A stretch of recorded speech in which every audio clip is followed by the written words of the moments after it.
hal fariin kooxdan argagixisada ee al-shabaab inaan fariin u diro.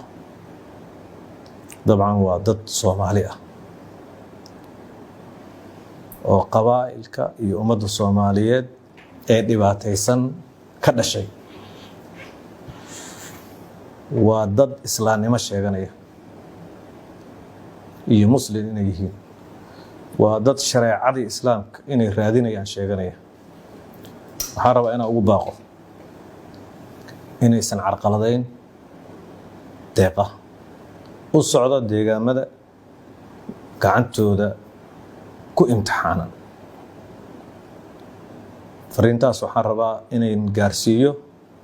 waxaan arkayay ayaan dhexdaas wiil wariyaah oo tegay jilib oo abaaro ba'an deegaamadaas ay ka jireen, ayagoo geedo cambaa hoostood fadhiya oo saxamo hilib ah iyo bariis kana Channel 4 arrintu soo duubay, iska cunayo iska buduqsanayo xoolo aysan ayagu lacag ku bixin.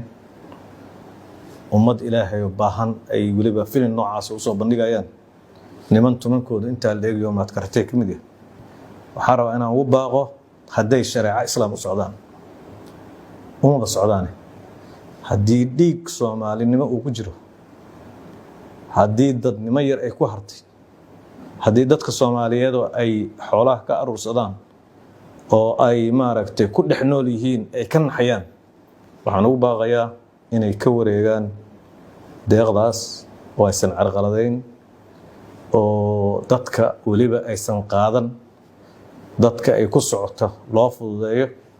annagu dadka Soomaaliyeed waa isku kaayimid, kuwa gudahooda ku jira, kuwa dibaddooda ku jira, kulli waa dadka aan u gargaarayno.